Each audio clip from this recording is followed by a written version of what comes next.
नमस्कार, ये आकाशवाणी शिमला है। अब आप नीतू वर्मा से प्रादेशिक समाचार सुनिए। आज के मुख्य समाचार। प्रधानमंत्री किसान सम्मान निधि योजना के तहत 8.5 करोड़ से अधिक किसानों को 17,100 करोड़ रुपए की छठी किश्त जारी। मुख्यमंत्री जयराम ठाकुर ने कांगड़ा जिले के सुलह क्षेत्र में 80 करोड़ रुपए की योजनाओं का किया शुभारंभ। केंद्रीय वित्त राज्य मंत्री अनुराग ठाकुर ने अत्याधुनिक स्वास्थ्य सेवाओं के विस्तार के लिए चिकित्सकों से मांगे सुझाव। और प्रदेश में कोरोना मामलों में वृद्धि जारी, आज अभी तक 9 जिलों में 70 नए मामलों की पुष्टि। अब समाचार विस्तार से।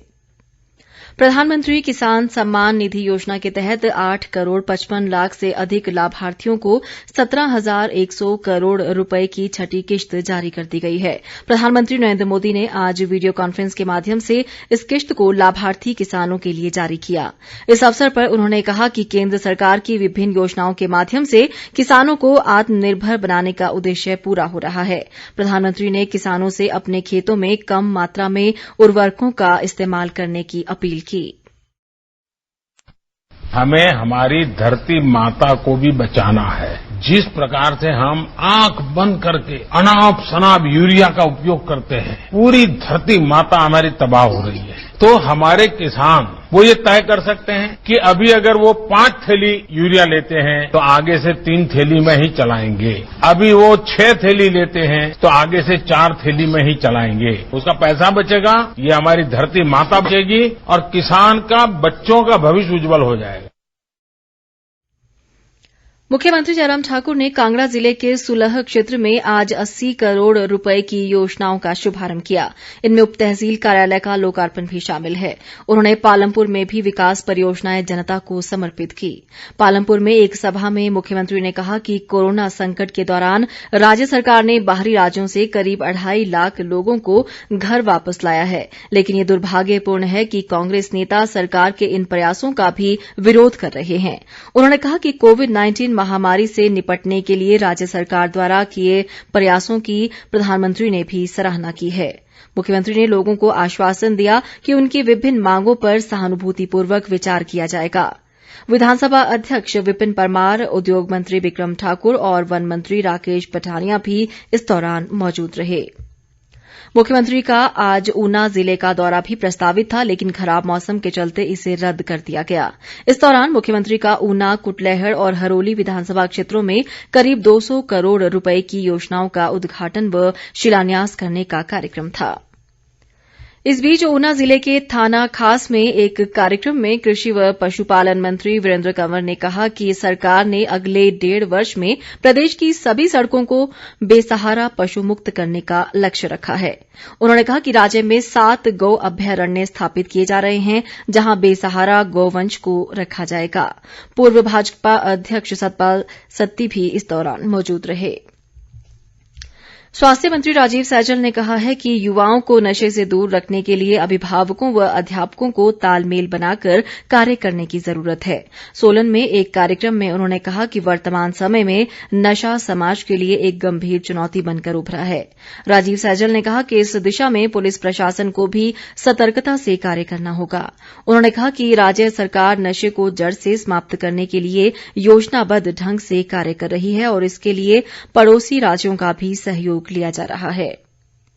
खाद्य आपूर्ति मंत्री राजेंद्र गर्ग ने कहा है कि गरीब किसानों व असहाय लोगों के जीवन स्तर को ऊपर उठाने के लिए केंद्र व राज्य सरकार ने अनेक कल्याणकारी योजनाएं शुरू की हैं। घुमारवीं में आज वीडियो कॉन्फ्रेंस के माध्यम से वर्चुअल रैली में उन्होंने कहा कि योजनाओं का लाभ दूरदराज क्षेत्रों के लोगों तक पहुंचाने का प्रयास किया जा रहा है। उन्होंने कहा कि उचित मूल्य की दुकानों के माध्यम से लोगों को मिलने वाले राशन की गुणवत्ता सुनिश्चित बनाई जा रही है। राज्य पथ परिवहन निगम के चंबा डिपो में लाखों रुपए के कथित भ्रष्टाचार मामले में क्षेत्रीय प्रबंधक, अनुभाग अधिकारी और कैशियर को निलंबित किया गया है। चालकों, परिचालकों के रात्रि भत्ते व ओवरटाइम से जुड़ा ये घोटाला करीब 30 लाख रुपए का बताया जा रहा है। हमारे जिला संवाददाता विकास ठाकुर के अनुसार हिमाचल परिवहन मजदूर संघ के अध्यक्ष शंकर सिंह ठाकुर द्वारा इस संबंध में मुख्यमंत्री हेल्पलाइन में शिकायत पर ये कार्रवाई की गई है। मामले पर अपनी प्रतिक्रिया में परिवहन मंत्री बिक्रम ठाकुर ने कहा कि निलंबन के बाद आगामी कार्रवाई अमल में लाई जा रही है।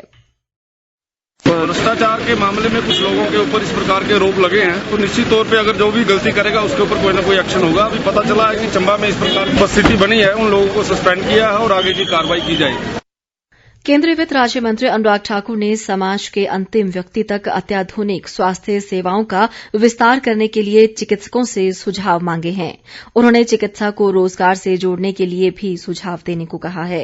अनुराग ठाकुर आज हमीरपुर संसदीय क्षेत्र के चिकित्सा अधिकारियों के साथ वीडियो कॉन्फ्रेंस के माध्यम से बातचीत कर रहे थे। उन्होंने कहा कि संसद मोबाइल स्वास्थ्य सेवा लोगों को सुविधा देने की दिशा में उठाया गया एक अभिनव कदम है। उन्होंने बताया कि केंद्र सरकार चिकित्सकों की कमी पूरा करने के लिए देश भर में करीब 170 मेडिकल कॉलेज खोलने जा रही है। डॉक्टर्स की कमी ना हो, लगभग 170 मेडिकल कॉलेजेस देश भर में बनाने का प्रयास मोदी सरकार ने शुरू किया। 80 की नोटिफिकेशन पहले हो चुकी है, काम शुरू हो गया, उस पर क्लासेस शुरू हो गई। जो हमें आवश्यकता है कि हजारों डॉक्टर्स हमारे अपने क्षेत्रों में देश के कोने कोने में अपनी सेवाएं दें, उसके लिए प्रयास कर रहे हैं। अनुराग ठाकुर ने कहा कि आयुर्वेदिक पद्धति से भी उपचार कर कई असाध्य रोगों से छुटकारा पाया जा सकता है। भारत छोड़ो आंदोलन की वर्षगांठ के उपलक्ष्य में बिलासपुर के डियारा सेक्टर के स्वतंत्रता सेनानी 95 वर्षीय देवीराम को जिला प्रशासन ने आज सम्मानित किया। उपायुक्त राजेश्वर गोयल ने उनके निवास स्थान जाकर उन्हें राष्ट्रपति की ओर से शॉल व अंगवस्त्र भेंट किए और उनके स्वस्थ जीवन की कामना की। स्वतंत्रता सेनानी देवीराम ने इस सम्मान के लिए सरकार का आभार जताया। प्रदेश में कोरोना संक्रमितों की संख्या बढ़कर 3,334 तक पहुंच गई है। आज अभी तक 9 जिलों में 70 नए मामले सामने आए हैं। इनमें से चंबा जिले में सबसे अधिक 23 मामलों की पुष्टि हुई है। मंडी में 14, कांगड़ा जिले में 9, हमीरपुर सोलन में 7, सिरमौर में 4, बिलासपुर में 3, कुल्लू में 2 जबकि शिमला जिले में 1 नया मामला सामने आया है।